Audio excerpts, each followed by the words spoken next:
তৃণমূলকে সুবিধা পাইয়ে দিতে ঘুরপথে বামফ্রন্টকে ভোট দিয়ে লাভ নেই, এক্ষেত্রে সরাসরি তৃণমূলকে ভোট দেওয়া ভালো। বালুরঘাটে সাংবাদিক বৈঠকে এমনই মন্তব্য করলেন বিজেপির প্রাক্তন রাজ্য সভাপতি তথা কেন্দ্রীয় শিক্ষা প্রতিমন্ত্রী সুকান্ত মজুমদার। তৃণমূলকে সুবিধা পাইয়ে দিতে বামফ্রন্ট বর্তমানে ভোট কাটুয়া হিসেবে কাজ করছেন, তাই বামফ্রন্টকে একদমই বিশ্বাস করবেন না। সুকান্ত মজুমদারের এমন মন্তব্যকে ঘিরেই তৈরি হয়েছে রাজনৈতিক সমীকরণ। রাজ্যে ক্ষমতায় আসতে কি অন্যতম বাধা হয়ে দাঁড়িয়েছে বামফ্রন্ট? তার জন্যই কি এমন মন্তব্য করছেন বিজেপি নেতা? প্রশ্ন তুলছেন রাজনৈতিক মহলের একাংশ। গত লোকসভা ভোটের নিরিখে রাজ্যে বিজেপি প্রায় 42 লক্ষ ভোটে পিছিয়ে রয়েছে। এদিকে 91 লক্ষ ভোটারের নাম বাদ গিয়েছে। গত লোকসভা নির্বাচনের নিরিখে নির্বাচনে প্রায় 80টি আসনে বিজেপি সর্বনিম্ন 74 ভোট ও সর্বোচ্চ 3000 ভোটে পিছিয়ে ছিল। সেই আসনগুলিতে যদি বিজেপি জয়ী হতো তাহলে রাজ্যে বিজেপির আসন সংখ্যা বাড়তে পারত। এমনকি গত লোকসভার নিরিখেই 91টি আসনে বিজেপি এগিয়ে ছিল। 91 ও 80 আসন যোগ করলে 170-এর বেশি আসন হয়। এই 170 আসন পেলে পরে এবারে রাজ্যে ক্ষমতায় আসবে বিজেপি। এটা হচ্ছে সবথেকে সহজ গণিত। যারা ইন্ডি জোটের হয়ে নির্বাচনে লড়ছে সেই বামফ্রন্ট থেকে সাধারণ মানুষদের সাবধান থাকার ইঙ্গিত দিয়েছেন সুকান্ত মজুমদার। দাদা, কেন্দ্রীয় শিক্ষা প্রতিমন্ত্রী সুকান্ত মজুমদার বলছেন যে আসন্ন যে বিধানসভা নির্বাচন আসছে সেখানে বামেদেরকে ভোট পালন করছেন কেন? তার দ্বিতীয় কথা, সেই ভোটটা হচ্ছে বিরোধী কংগ্রেস বিরোধী আপনার হচ্ছে মানে হবে। তো এই বিষয়টা কি বলবেন? বামেদের ভোটে গুরুত্ব দিয়েছে তৃণমূল কংগ্রেস কি যায়?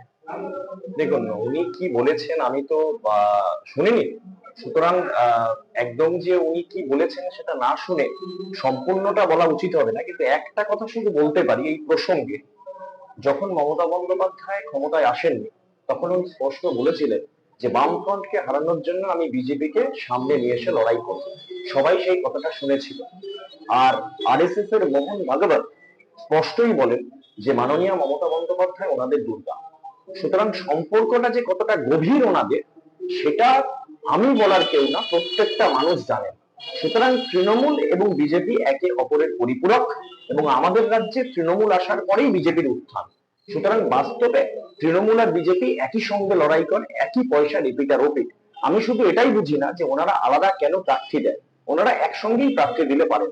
আর বামেদের ভোট চিরকাল বামেদেরই থাকবে এবং এবারে তো আরো একত্রিত ভাবে বাম সংগঠিত এবং তৃণমূল এবং বিজেপি দুর্নীতি এবং দুর্নীতিকে যারা ঢাকে এবং যারা সম্প্রীতিকে নষ্ট করে সেই শক্তির বিরুদ্ধে বাম ফ্রন্ট এবং বাম মনোভাবাপন্ন প্রগতিশীল। ফ্ল্যাট আবাসনে আপনি থাকছেন, কিভাবে ফ্ল্যাট আবাসনে সকলের সঙ্গে থাকেন? বা দেখুন, আমি তো খুব একটা বেশি এখানে থাকার সুযোগ হয় না। যে কদিন থেকেছি সেটা স্বাভাবিকভাবে যারা আছেন যান তাদের সাথে কথাবার্তা হয়। এমনি ছোটো ফ্ল্যাট, এটা তো কোনো বড় আবাসন নয়, 7-8টাই মনে হয় ফ্ল্যাট আছে। আমি এক্স্যাক্টলি জানিও না, খুব বেশি দিন আমি এখানে থাকি না যেহেতু। তো আমার অভিজ্ঞতা ভালোই, কোনো খারাপ কিছু। মানে যারা এখানে প্রতিবেশী তারাও কি আপনার সঙ্গে কথাবার্তা? হ্যাঁ, তাদের সাথেও কথাবার্তা হয়, নিয়মিত ফ্ল্যাটে ওঠা নামা।